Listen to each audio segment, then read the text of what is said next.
اعوذ باللہ من الشیطان الرجیم۔ بسم اللہ الرحمن الرحیم۔ السلام علیکم پیارے بچوں، میں ہوں آپ کا دوست عبد الرحمن۔ آج کی ہماری کہانی کا عنوان ہے اتحاد نہ ہونے کا نقصان۔ تو کہانی شروع کرنے سے پہلے تمام بچوں سے التماس ہے کہ وہ پیارے آقا صلی اللہ علیہ وآلہ وسلم کی پاک بارگاہ میں ایک مرتبہ درود شریف کا نذرانہ پیش کریں۔ الصلاۃ والسلام علیک یا سیدی یا رسول اللہ وعلی آلک واصحابک یا سیدی یا حبیب اللہ۔ یہ بہت پرانی بات ہے۔ کسی جنگل میں 4 گائیں رہا کرتی تھی۔ وہ ہمیشہ ساتھ دیتیں، ساتھ چرتیں، ساتھ کھاتی پیتیں اور خطرے میں ہر ایک کا بہت خیال رکھتی تھیں۔ اگر کبھی کسی کو کسی مشکل میں دیکھتیں تو خود اس کی مدد کے لیے آگے آ جاتیں۔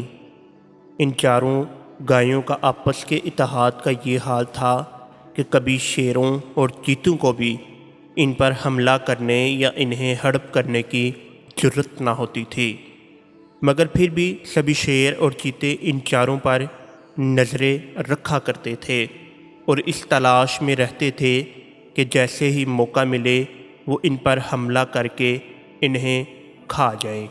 لیکن ان میں سے ایک شیر نے خاص طور پر ان کی نگرانی شروع کر دی اور انہیں اپنی نظروں سے اوجھل نہیں ہونے دیتا تھا۔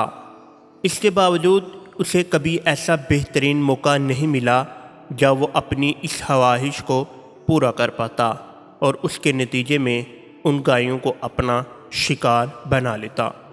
ایک روز نہ جانے کیا ہوا کہ ان 4 گایوں کی بدقسمتی تھی کہ ان میں آپس میں جھگڑا ہو گیا اور وہ 4 ایک دوسرے سے جدا ہو کر الگ الگ اپنی مرضی کی چراگاہ میں گھاس چرنے لگیں۔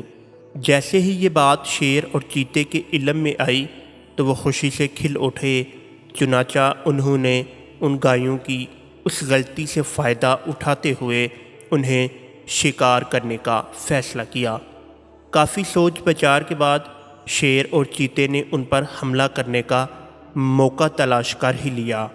انہوں نے پہلے سے خود کو جنگل میں جھاڑیوں کے پیچھے چھپا لیا اور اکیلی گائے کا انتظار کرنے لگے۔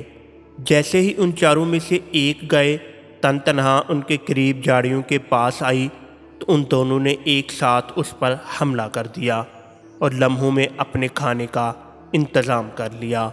اس طرح ایک ایک کر کے 4 گائیں اس شیر اور چیتے کا نشانہ بن گئی۔ پیارے بچوں، اس کہانی سے ہمیں یہ سبق ملتا ہے کہ اتحاد میں سلامتی ہے۔ جو الگ رہتے ہیں اور مل کر نہیں رہتے وہ بہت جلد دشمن کا شکار بن جاتے ہیں۔